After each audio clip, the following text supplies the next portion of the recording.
Okay, let's have some fun with this slide. Here's a piece of tissue, and as we zoom in on it a little bit, I don't think I would have any terrible difficulty convincing uh, anybody this was liver. I think I would have a heck of a time convincing somebody it was normal liver because it's not. It's terribly abnormal. Here are the cords.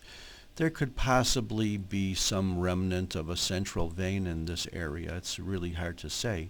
But notice when we zoom back on it, although we could generally say that the overall hexagonal portal architecture is preserved, it looks like there are whopping amounts of infiltrates in these portal triad areas. Here's a portal triad filled with tons of inflammatory cells. Here's another one. Here's another one. Here's another one. Here's another one. So even though this is still a preserved architecture, I think that there's a lot of disease in the portal areas where you can see, even at this stage, bile ducts and arteries and veins. So what's going on here? Well, what's going on here is that the bile ducts are very significantly inflamed. This is a cholangitis. If chiefly the cells of inflammation surrounding and infiltrating these bile ducts were neutrophils, you could call it pure acute cholangitis.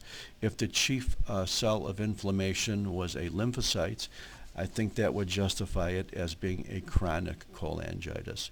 In this specific case, we are calling it acute and chronic cholangitis because when you look carefully, I think you could recognize that these cells are both lymphocytes as well as neutrophils.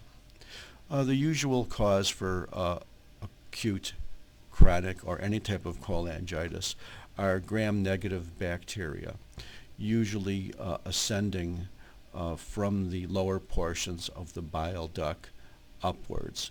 So most cases of acute and chronic cholangitis are ascending gram-negative etiologies.